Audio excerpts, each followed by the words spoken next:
Hey, welcome back. Now that you've worked on your own assignment, being the creation of a persona for your product, for your idea, let's explore some easy tips and tricks to remember in order to build better personas going forward. The first one is about never creating a persona without having talked to customers.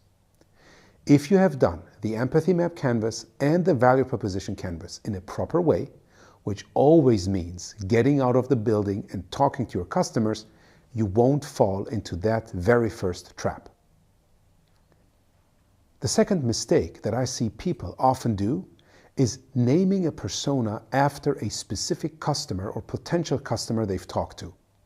This narrows down their perspective and doesn't allow them to see a customer group or a target group, but only that specific customer.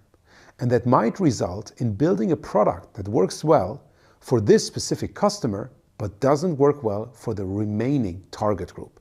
And of course, you want to avoid that. The third mistake that I see people do quite often is to go in too much detail with regards to their personas, covering things that are completely irrelevant for the product or service they want to build.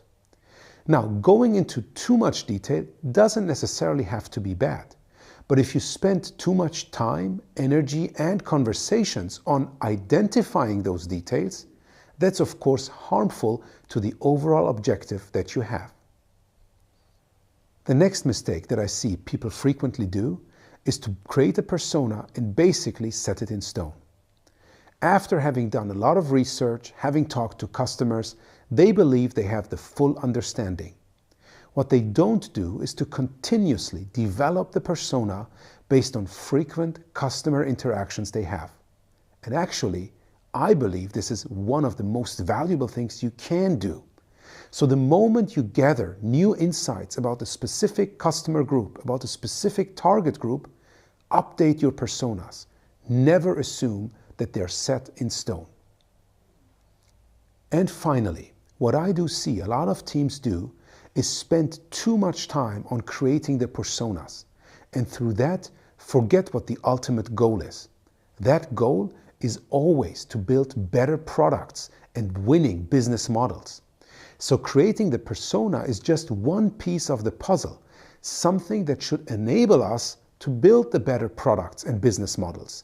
We're not creating personas for the sake of creating personas.